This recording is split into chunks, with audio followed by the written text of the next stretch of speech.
Griff Jenkins live outside the courthouse with what he can confirm. Griff. Yeah, Harris, I can confirm that this plea deal may be falling apart before our eyes. You know, I've been here reporting outside. Our producer, Jake Gibson, is inside. There's no electronics. There's no cameras. And finally, I said, look, it's been over an hour and a half. Let's see what's going on. I just left the courtroom seconds ago. They're in recess at the moment. Here's what's transpired. The Judge Noriega basically began by asking questions about the plea deal itself, about whether or not the pleading guilty to 2 tax demeanors could be tied to the diversion part, which is avoiding charges, which is a felony on the gun charge. And there was disagreement in that. But the major headline that's transpired in this courtroom that is likely going to be what we're talking about for the rest of the day is Judge Noriega asked the prosecution if there was an ongoing existing separate investigation into Hunter Biden right now. The prosecutor saying yes. And what was holding this deal up, and they're in recess now because the defense asked for some time, so the judge granted. What's up in the air is whether or not Judge Noriega will even accept this deal, because this deal would possibly give Hunter some immunity to future charges, and she's not okay with that. That is why this is taking so very long. So again, to recap, this deal is by no means underway, being accepted by the judge, because the judge is not okay with linking the tax guilty pleas with avoiding the charge on the gun or any other possible charges. As we now know, there is an ongoing, existing, current investigation separate from this case into Hunter Biden. That's what we've got so far. We expect the court to resume here, for them to be back in session, and we'll bring you more as we get it. But quite stunning headlines. I was shocked to walk in that courtroom and see that they're in recess with this judge very much not ready to accept Hunter's plea. Now, we do know that Hunter did speak just very briefly, saying that he was prepared to plead guilty, but the judge obviously holding that up, saying, hold on a second.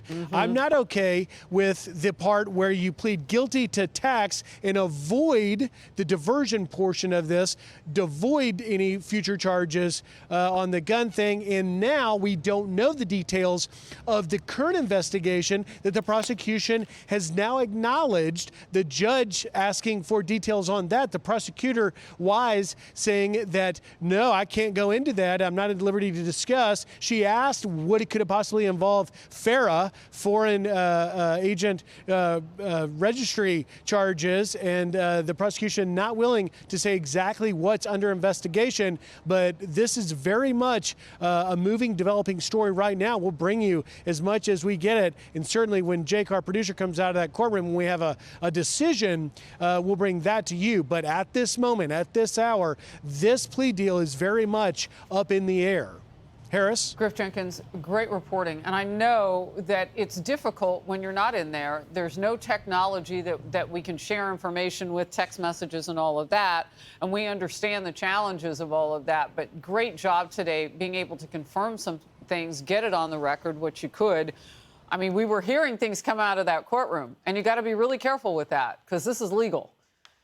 And you taking your time to get that information is very important. Thank you. I'll come back to you moments from now. Andy McCarthy, former assistant U.S. attorney and Fox News contributor, Phil Holloway, former assistant DA and criminal defense attorney, are back with me now. So, Andy, I'm just going to come right back, because you and I had just said, does this mean that the Hunter plea deal appears to be in jeopardy? Is it falling apart? And you said we don't know yet. After all of that reporting from Griff Jenkins, your answer? Well, based on what Griff said, all I can say, Harris, is what I've been saying all morning, which is this just seems so corrupt. There's no good reason for the Justice Department and the Internal Revenue Service to take a plea where you're giving away the store to somebody as to whom you have a pending investigation. So why did they do it? Counts. Because there's political pressure. I mean, it's obvious. If you had an independent counsel, if Merrick Garland had done his duty and said that There's a conflict of interest here because the Biden Justice Department can't, with integrity and ethics, investigate the president's son in conduct in which the president is implicated. You would have an independent investigator in here. You would have a special counsel. And if it was a credible person, the last thing that person would do is take a plea while the investigation is still underway. The only time I've ever heard of that happening is you have somebody who is cooperating with the investigation and is willing to plead guilty to serious charges and enter a cooperation agreement. But this is just a straight plea agreement where they're giving away the store, and they're giving it away the store to somebody who's under investigation involving millions of dollars paid in by actors who are foreign parties that are corrupt and anti-American. It makes no sense. Land the plane. Who does that benefit? Andy? It's got to be what? I'm sorry? Who does it benefit to do that? Hunter, yeah. Well, it obviously benefits the Bidens, President Biden principally. Wow. Okay. Phil, I want to ask you this. When they announced this plea deal a few weeks ago, the Justice Department said that they were going to leave it open as an ongoing investigation. And I remember talking with legal experts at the time saying, well, why would you do that? Was that to try to block some of the information that might come through, House oversight or judiciary? Do you have any thoughts about that now? I mean, it's still dangling to me. Yeah, I do. And of course, I think that's one of the big concerns that the judge has. As I mentioned, the defense really wants to get this done because they want the protection of the double jeopardy clause. The only reason that I can think of why a prosecutor would want to go ahead and take this plea now with an ongoing investigation is because the prosecutor also wants to give that defense to Hunter Biden and his team. So that would mean that both sides of this are manipulating the system in a way to create a double jeopardy bar from any future prosecutions. If you're a cynic, like I am at this moment, that's the only conclusion that I can draw from it. You had a problem with it, like you mentioned, Harris, when this was first reported. Lots of us in the legal field had problems with it, and today the judge also has a problem with that. How she resolves it, I don't know. Perhaps she could get Hunter Biden to go ahead and say that he waives formally on the record any statute of limitations defense, but that seems far-fetched. I really don't know what's going to play out, but I do see that this plea deal is falling apart before our eyes. Phil, I just want to know, what kind of deal are you going to cut in that courtroom right now? Like, what is going on inside that courtroom? That it's been almost 2 hours. We know they're on a break. They're supposed to go back to this. But I want to know what's happening, what's unfolding. We can't see it, but you have so many years of experience. What is possible for his attorneys at this point? If the judge is willing to even accept a plea on the information, the charging document that she has before her, the only thing they could be negotiating about sort of on the fly in the courtroom is some type of sentencing enhancement, i.e. jail time.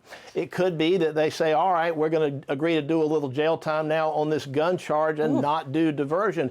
They could try to put more teeth in it to see if that satisfies the judge, but the judge is not going to tell them in advance what she will and what she won't take. She's just going to say, go back and try again and bring something else back to me. I'll tell you if I'll take it when you bring it to me. Well, so that's a lot of times how these things go. And Andy, it gets back to what you said. It's that 10-year felony count.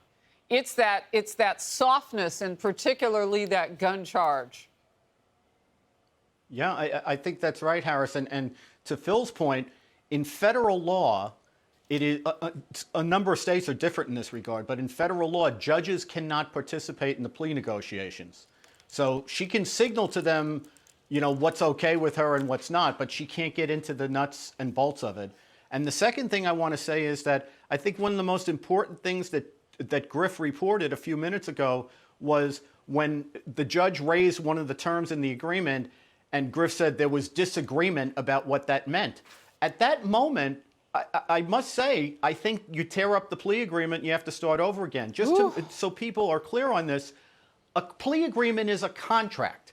And just like to go Contracts 101, a contract is a meeting of the minds. So if you have the two sides getting up and saying we disagree about what this means, then they don't have an agreement. And if they don't have an agreement, there's not really anything to talk about. Yeah. I mean, it's like any other type of thing that you're doing, whether you're buying a house, a car, or anything.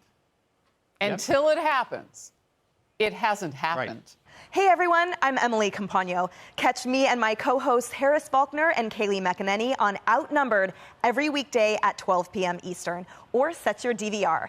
Also, don't forget to subscribe to the Fox News YouTube page for daily highlights.